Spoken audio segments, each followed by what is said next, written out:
we're going to make the case why the Spurs should simply just run it back. You are Locked On Spurs, your daily San Antonio Spurs podcast. Part of the Locked On Podcast Network, your team every day. Hey, this is Chris Sabat, and you're listening to Locked On Spurs with Jeff Garcia.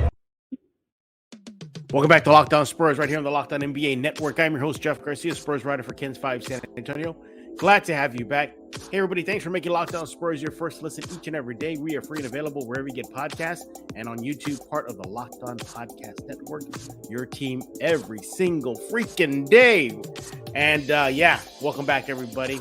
Heads up, I'm finally feeling better. I'm a little better now. Not going to sound all congested. I've been getting DMs from fans saying, like, are you okay? Are you feeling better? But now I am. I'm not out of the woods yet, but close to it. But what are we talking about today? Well, you just heard we're going to start a 3-part series, and it's called Making the Case, running it back. So basically what that means is our guest is going to make the case. I'm going to help him too. Why the Spurs should not make any roster moves, major ones that is, I should say. Do not trade anybody. Do not sign major free agents. Don't even use all that money they got and the draft picks. Just run it back.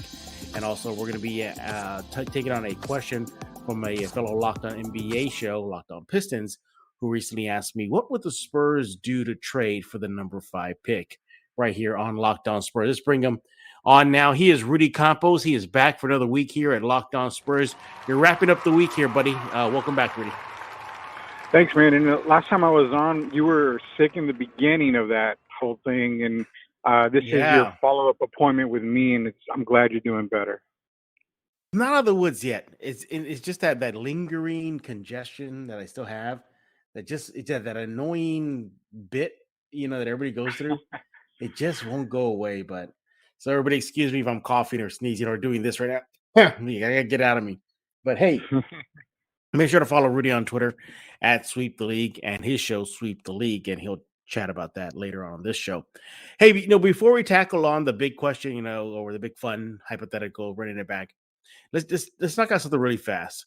So my fellow Locked On NBA host, Locked On Pistons host, he shot me a message, and he's prepping for the draft. The Pistons, they have a chance to get a very high pick.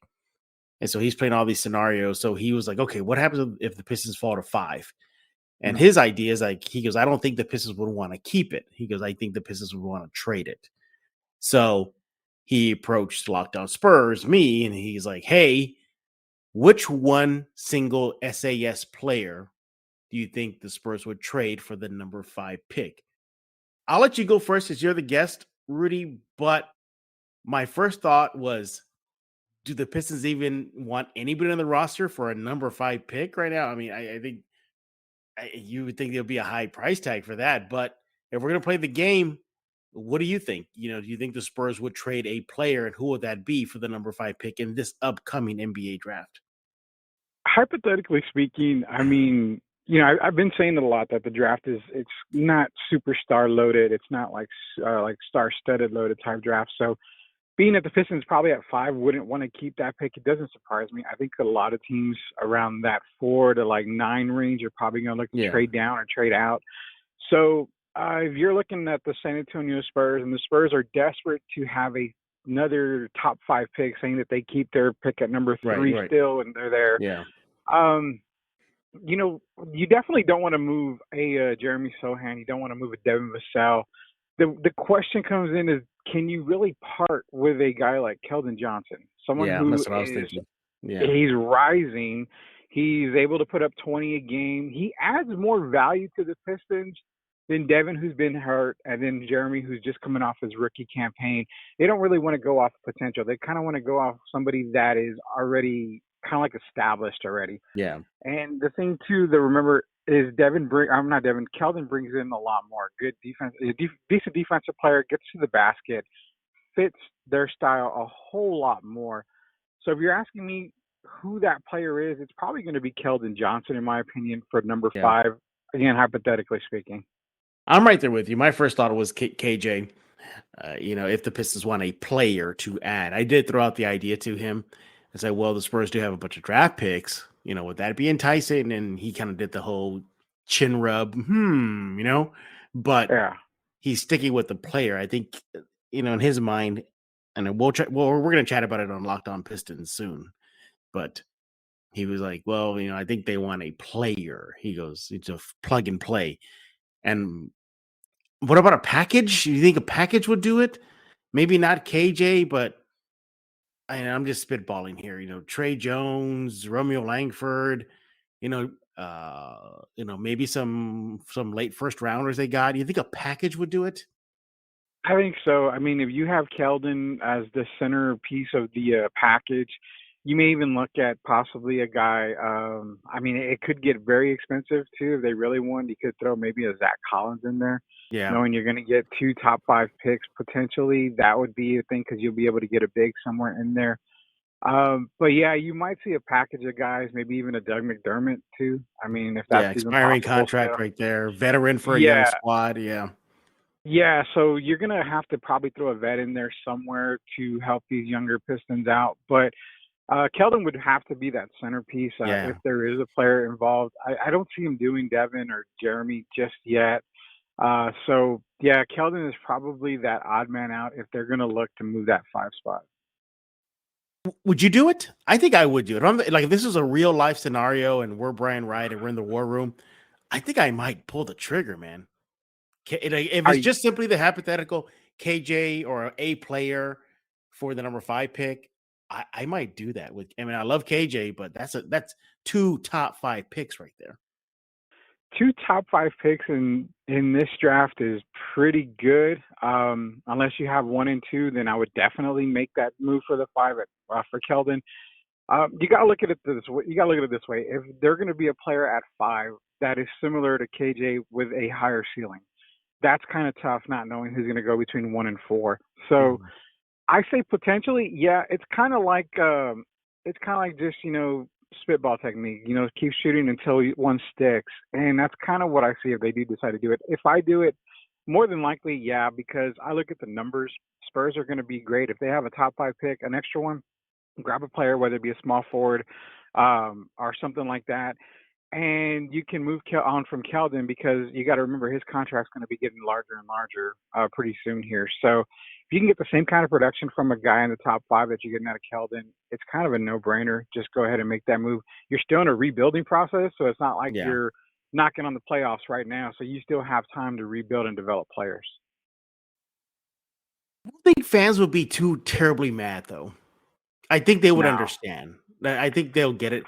And like, not to say KJ's a bad player. He's not. He's a good player. I don't know if he's all-star yet.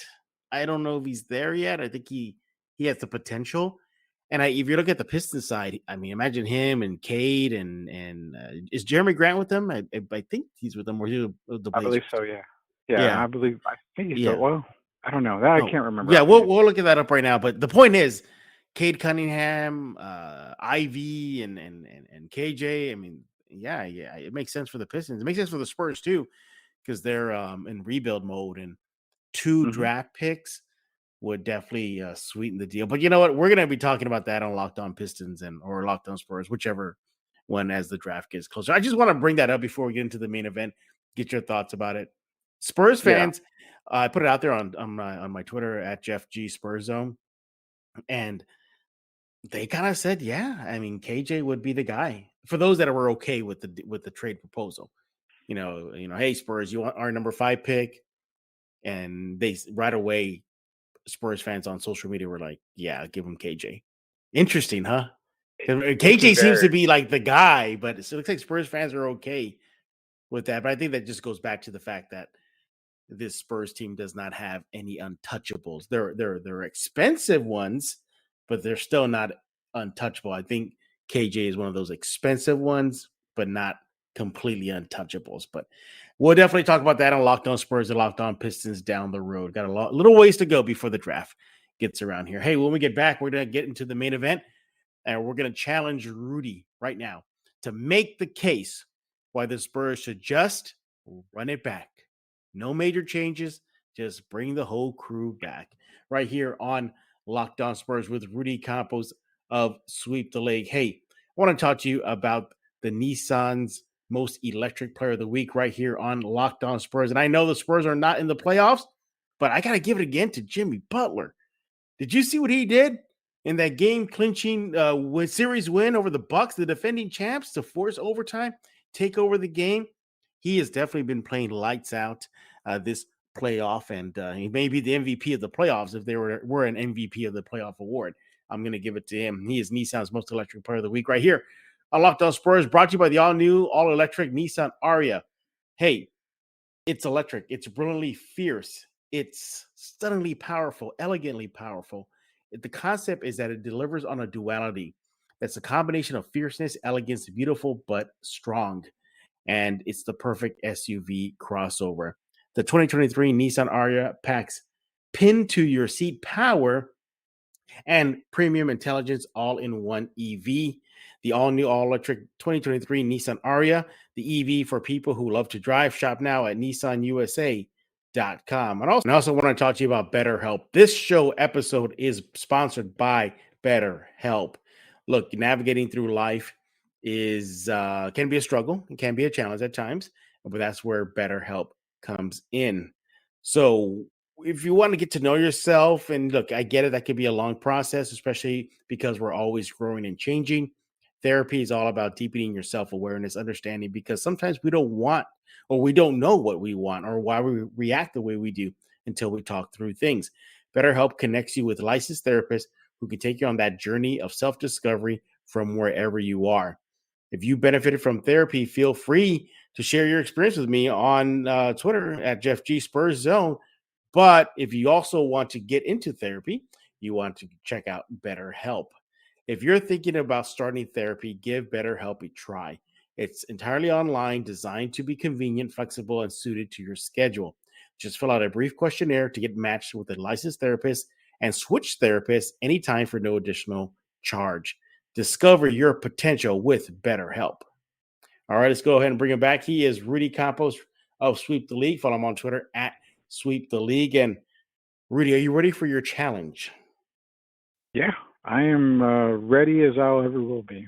Well, let's set it up here. So we heard throughout the season, especially towards the end of last season, Popovich, we're looking at talent. We are evaluating who's going to stay, who's going to go, who's going to make an NBA career. But perhaps that might not be the course. So we're going to do a different route now. We're going to challenge Rudy to say and give us the case why the Spurs should just run it back.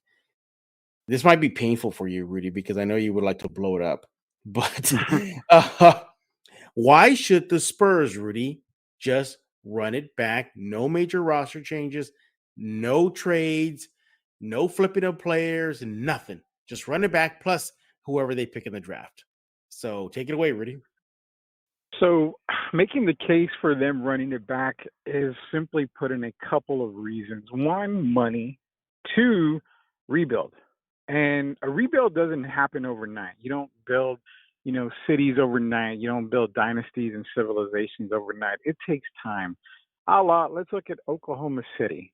They've kept the same players, the same core for years and years and years. They've struggled. They've been out, of the playoffs, and they've loaded up on top draft picks, and they've made the best of them. Now they're on the cusp of being every single year potentially playoff contenders, at least right now. I mean, they are right there.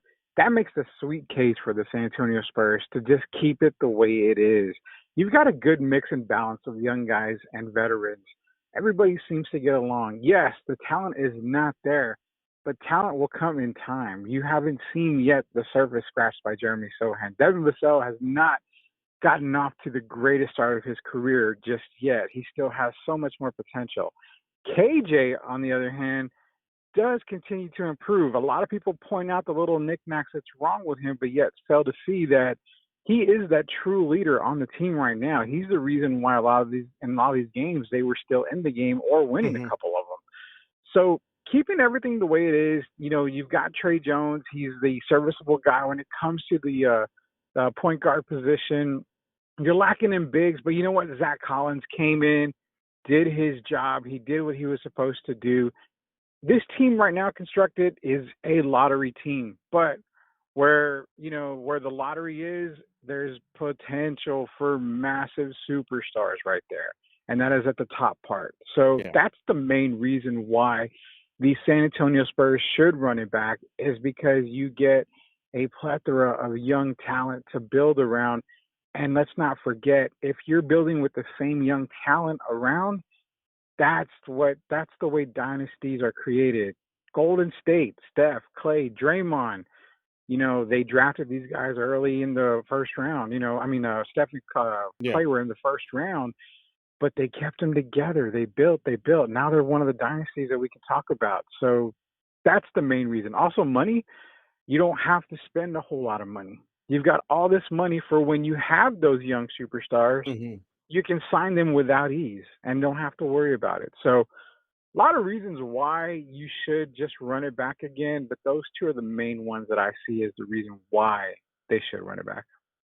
For me, I see it as giving this team a chance. They were riddled with injuries last season. Devin, you mentioned him. We saw Sohan late in the season, or it didn't even finish up the season on the court. He was just on the bench. You heard KJ and Devin talk about how they would love to have more time with Sohan to develop their three, their core. So I would like to see what that would look like. Do you think I'm crazy to say this? I think if the Spurs were healthy last season, maybe they're not a 22-win season or record. I think they're maybe pushing 30. What do you think? I think with the full Spurs roster health, I still see them at 26 wins or so. I didn't give them very many wins, just because they had a lot of gaps on the team. Obviously, the big man position was going to kill them in a lot of games. Point guard play would have definitely hurt, but not only that, the inexperience of the San Antonio Spurs would have, cost them a lot more games. But I would still put them at the 26 win mark for them. Yeah, and I think running it back in this scenario, I think it would just bolster their chemistry, because eventually you have to stop rebuilding. Eventually, once you get big pieces, you have to just shift from a rebuild to just retooling season to season. We saw during the dynasty era, excuse me. But although they're not there yet, running it back completely will allow them to start retooling phase. Even if your core is going to be Sohan, Keldon, Devin, or not, hopefully Wemby or Scoot or Miller, but if that's going to be your core, okay, fine, run it back, add the draft player, the player you picked in the draft, and let's go. Because I think if you constantly change, let's just say they trade KJ. Well, there's chemistry issues right there. Let's just say they trade Devin. Well, there you go. Let's say they bring in an established all-star. Well, then how does that help the rebuild process if an established NBA all-star comes in and you have to give him the ball, center everything around him, and everybody's touches are going to go down? So why don't we do? Let's take a break. Let's come back. Let's wrap up this talk. I think it's interesting because I know the Spurs are technically in a rebuild, but I want to ask you, Rudy, I give you time to think about this. Do you think the rebuild should stop in this scenario of just simply running it back? Right here on Locked On Spurs with Rudy Campos of Sweep the League. Hey, quickly, I just want to thank everybody once again for making Locked On Spurs your first listen each and every day. You guys, I call y'all the everydayers. Next week on the show, we're going to have a special guest. We're going to have the Hawks Talons head coach. That's Hawk Talons. That's the team in the NBA 2K League. He's going to come in for a segment, talk about what's going on with his show. And also, we're going to continue part 2 of this chat. And we're going to ask our guests to make the case why the Spurs should just retool. So, it should be a good show next week right here on Locked On Spurs. Hey, I want to talk to you about eBay Motors. Look, for a championship team, it's all about making sure every player is a perfect fit. It's the same when it comes to your vehicle. Every part needs to fit just right. So the next time you need parts and accessories, head to eBay Motors. With the eBay Guaranteed Fit, you can be sure every part you need fits right the first time around. Just add your ride to My Garage. Look for the green check to know if the part will fit or your money back. Because just like in sports, confidence is the name of the game when you shop on eBay Motors. And with over 122 million parts to choose from, you'll be back in the game in no time. After all, it's easy to bring home a win when the right parts are guaranteed. Get the right parts, the right fit, the right prices on ebaymotors.com. Let's ride. eBay guaranteed fit, only available to U.S. customers. Eligible items only. Exclusions apply. Autobots, roll out. We're back right here on Locked On Spurs with Rudy Campos of Sweep the League. Follow him on Twitter at Sweep the League. Rudy, if I was starting a team, I would rebuild around you. Like you would be the cornerstone. How about that? I would love that, and I recommend that. I really do. You recommend that? I bet you do. Get that bank. I'm the perfect centerpiece for any situation. Well, you are coming off the bench for this Locked On Spurs. Rudy was not scheduled to come on today. We had some guest changes the last minute, and he came off the bench. So that's more reason why you're going to build a team. You want to start with Rudy Campos. He will be there for you anytime, any day. But Rudy, let's go and wrap up this chat here about this part one of the Make the Case series, which is just running it back. I also think too Popovich is a big reason why, because these guys already got acclimated to Popovich and his style. You bring in another player or a bunch of players or flip players, whatever, make roster changes. Then those people or individual are going to have to get adjusted to him. Now it might be seamless, but still there's going to be an adjustment period. It just feels, for me, the big thing, and I said a segment too, I'll say it again, is the rebuild has to stop at some point. And in this scenario, if the Spurs landed 1 through 3, okay, fine, add that person and let's roll. Let's see what they got for an entire 82 game season and see if they can do it. So those are kind of my final thoughts on this topic. And I know we'll get into the next week about retooling and the other parts of it. But Rudy, I don't know when will Rudy Campos feel the real rebuild has to stop? Is it when they get a Wemby? Because let's just say they get a Wemby. I don't think the rebuild stops at all. I think you have to still continue rebuilding around him. Yeah, Wemby doesn't stop the rebuild. So I really am pointing towards, and this is kind of my own guesstimate, but if I had to give you a timeline, if I'm the Spectre and I'm looking right into the future and I'm looking at everything. Yeah. The summer of 2025, so the 25-26 season is when I start to see the Spurs really turn the corner. Whether they have Wemby or not, that's where I start to see the Spurs, okay, this team is developed. This team is ready. Are they going to compete for a title? No. But are they going to compete for that playoff spots? Yes. Will they be a play-in team? I almost sure they will be at least a play-in team by then. So we're talking maybe 2 years more of a rebuild. So that's where I'm seeing. Even if you add Wemby, you've got to add the parts around him. Wemby is going to command the basketball. So that doesn't allow for guys like Devin and Keldon and Jeremy to improve their games. You've got to put the right pieces around. If Wemby's here, by all means, great for Spurs fans. I haven't been a fan of him coming to San Antonio for a while, and I've made it known. But if he's here, great. They're going to have to start putting pieces around him to make his game shine and help the team develop better around him. I think the current team that they have now doesn't help and fit Wemby's potential, I guess, or his game. But that's my thought. I think we're going to see this season of 25-26 is when we start to see that corner being turned. You're going to see improvements throughout the next few years, but I don't think they're that solidified playoff contending team until after that summer. Interesting. By the way, I believe you got a comment on the Locked On Spurs YouTube page. People questioning why you're sold on Wemby. So just a heads up. They've heard you. Oh, no, They've heard your yeah. They know. But anyway, the point, as far as making the case for this team to simply just run it back, I think it's strong. I think there's a strong reason why you do that.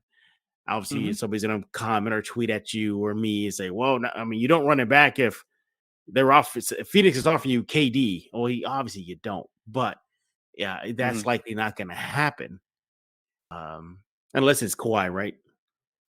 right?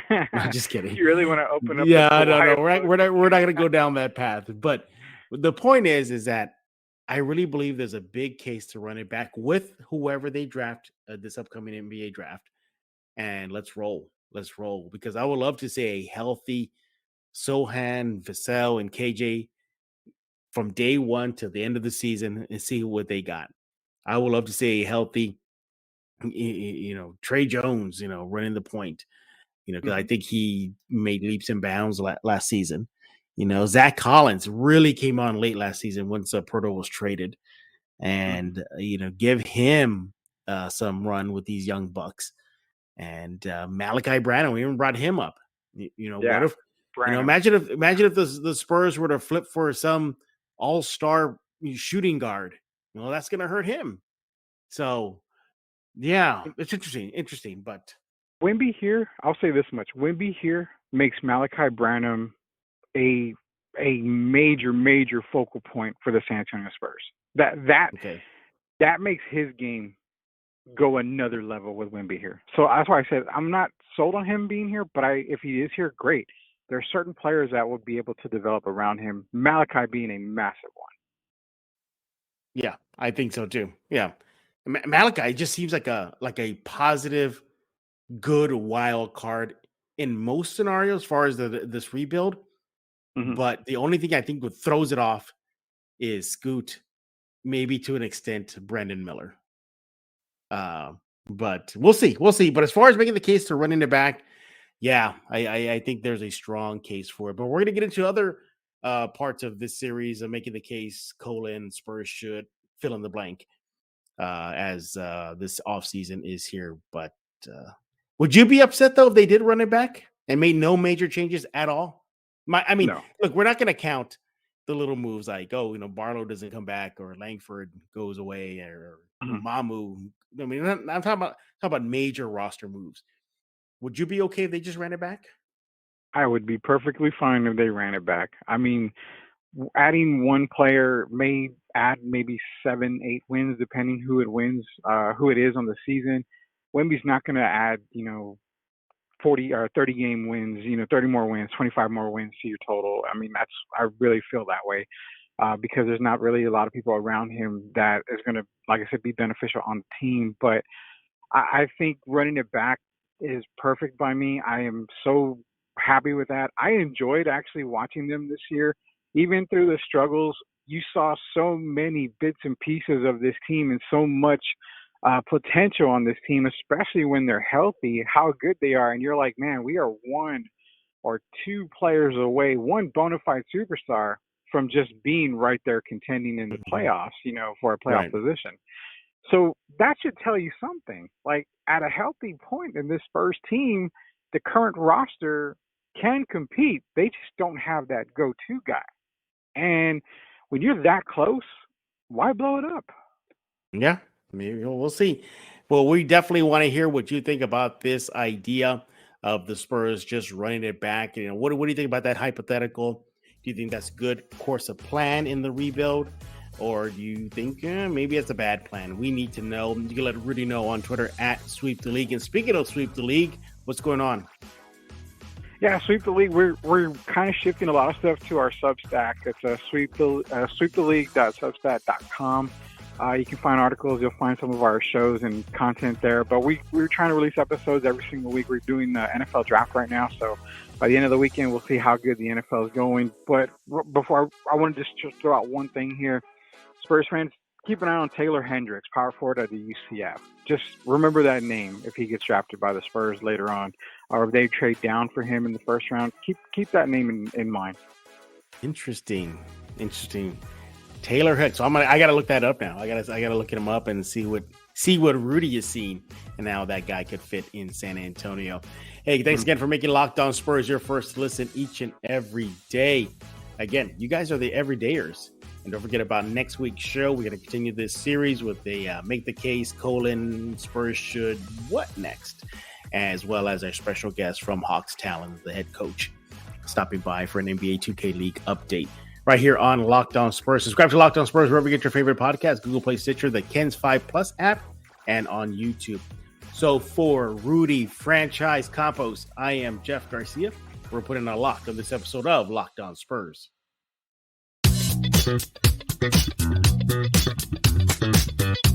Thank you.